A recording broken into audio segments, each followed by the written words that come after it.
નથી. હું જયવંતભાઈની વાતથી જે એમને વાત કરી મેટાફરમાં કે હું જ કહું છું કે જે શોલે પિક્ચર છે એમાં ગબ્બરસિંહ હતો જ. ગબ્બરસિંહનું કેરેક્ટર ખૂબ મુખ્ય, એટલે એમ કહેવાય કે ભાઈ કોઈ મોટો વ્યક્તિ છે, વ્યક્તિ કે જેની આગળ પાછળ કોઈ નથી, એ કૌભાંડ ના કરે ને એ કોના માટે ભેગું કરશે ને કૌભાંડ નહીં કરે, સ્કેમ નહીં કરે, એ તો બિચારો વિશ્વગુરુ છે એવું નથી હોતું. એટલે ગબ્બરસિંહની આગળ પાછળ કોણ હતું? એની પાછળ તો એ લૂંટ તો કરતો હતો જ, અને એને લૂંટ કરવાને બચાવવા માટે કોણે 2 ચોરને લાવવા પડ્યા.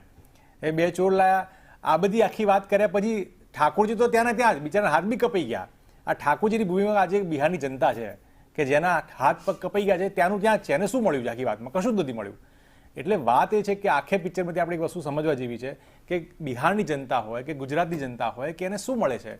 ઇલેક્શન આવે ત્યારે લોલીપોપ આપવાની, પછી એ લોલીપોપ દર મહિને ચાલશે કે નહીં એને ખબર નથી. હું ફરીથી વારંવાર કહું છું કે તમે જીતો બહુ સારી બાબત, તમને અભિનંદન આપું છું. લેન્ડસ્લાઇડ વિક્ટરી તમારી વન સાઇડ વિક્ટરી છે, બહુ સરસ કહેવાય. પણ એ પછી આગળ શું તમારું? તમે ખાલી ભાજપ નિર્માણ જ કરશો? એમ નહીં, તમે રાષ્ટ્ર નિર્માણ ક્યારે કરશો? અને હિરેનભાઈ હું શું કહું છું કે આમાં પેજ ક્યાં આવીને ફસાય છે ખબર છે? અત્યારે પણ આપણે જે ચર્ચા કરીએ છીએ, મેં કોંગ્રેસનું પૂછ્યું ને તમે ભાજપ.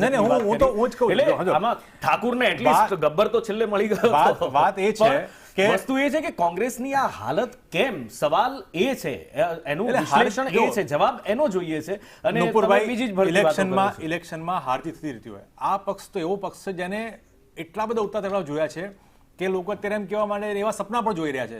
જો કે સપના પર જીએસટી નથી એટલે વાંધો નથી, જોઈએ કે ભારત કોંગ્રેસ મુક્ત ભારત થઈ જશે. પણ હમણાંમાં એક ઝાટકો આપણે જોયો 2024માં કે અરે આ તો ફરી પાછી સરકાર ઊભી થાય, ફિનિક્સ જેવી છે પાર્ટી કે ફરી પાછી ઊભી થઈ જાય.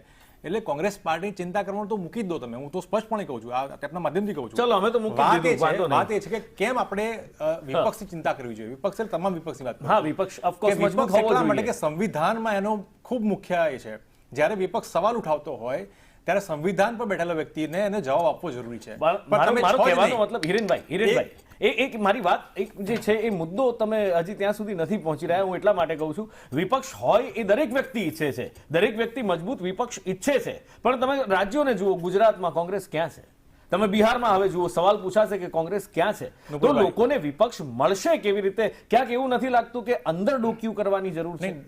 તમારી પાસે સ્ટેટ મશીનરી છે આખા સંવિધાનમાં. સંવિધાન હોય, સ્ટેટ હોય, ગવર્નન્સ હોય, સિટીઝન હોય, અને પછી આપણું જ્યુડિશરી આવે. આ આખે 5 પેરામીટરમાં તમારી પાસે જ્યારે સ્ટેટ આવી જાય, એટલે જ્યારે મશીનરી આવી જાય, ત્યારે તમે વિપક્ષને તોડવાની તમામ પ્રક્રિયા કરવામાં આવે. એ ગુજરાતમાં છેલ્લા 30 વર્ષમાં ચાલી રહી છે.